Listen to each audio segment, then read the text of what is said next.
विजयनगरा की एक खूबसूरत सुबह को अचानक किसी की बुरी नजर लग गई।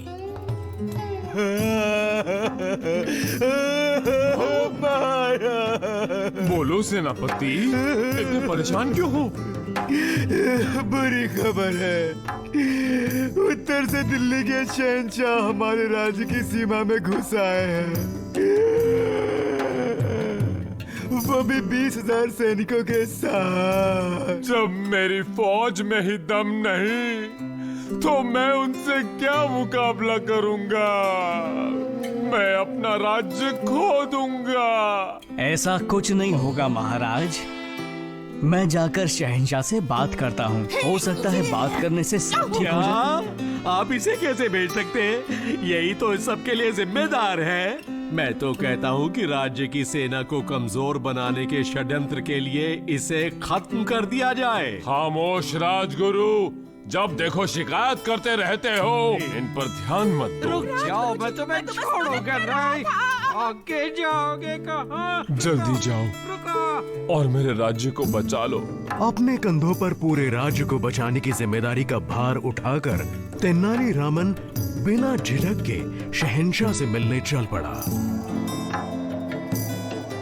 ये कौन आ रहा है? मैं विजयनगरा के महाराजा कृष्णदेवराया द्वारा भेजा हुआ एक मामूली दूत हूँ। उन्होंने आपके लिए शांति का प्रस्ताव भेजा है। ओ उत्तर के महान शहंशाह।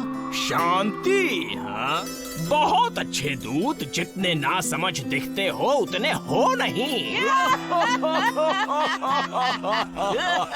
तो सुनो, तुम्हें एक नई महाभारत लिखनी होगी और इस नई कहानी के नायक हम होंगे।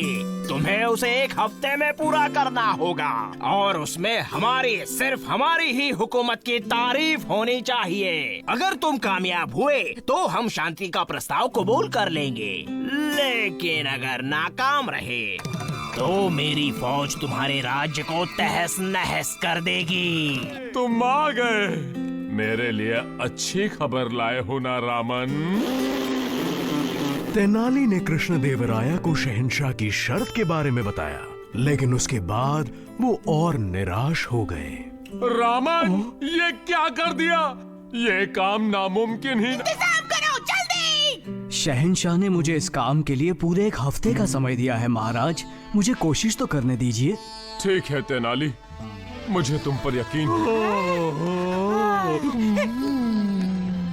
लेकिन याद रहे, इस पूरे राज्य का भविष्य अब सिर्फ तुम्हारे हाथ में है। मैं आपको निराश नहीं करूंगा। उत्तर के शहंशाह ने अपना डेरा डाल रखा था। उनका अहंकार दिन ब दिन बढ़ता जा रहा था।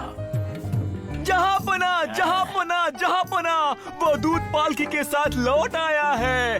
उसमें महाभारत तो नहीं होगी?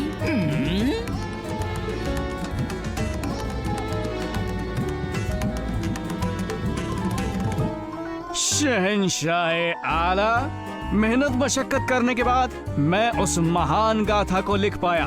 बेशक ये वाली लिखी गई है आप पर। पूछो।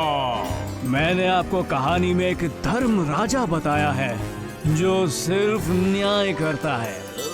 धर्मराज, क्या बात है। मैंने मलिका यानी आपकी पत्नी को बताया है द्रौपदी। बहुत अच्छे। लेकिन इस कथा में द्रौपदी के 5 पति थे। तेनाली की बातें शहंशाह को शूल की तरह चुभी और वो दंग रह गए। बस एक बुत की तरह बैठे रहे और उनके दरबार में हाहाकार मच गया। खामोश! मेरा हाथ नजर नहीं आ रहा। मैंने कहा खामोश। मैं चाहता हूँ इस कथा को जला दिया जाए इसी वक्त।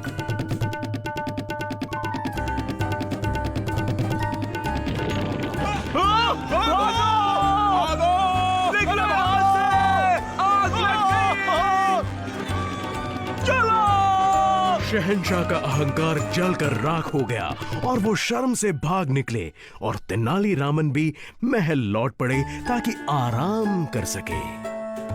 वाह तेनाली, तुमने कर दिखाया। शहंशाह आखिरकार शर्म के मारे भाग ही गया और मेरा राज्य अब फिर से सुरक्षित है। और उसकी वजह है सिर्फ और सिर्फ कुछ खाली पन्ने।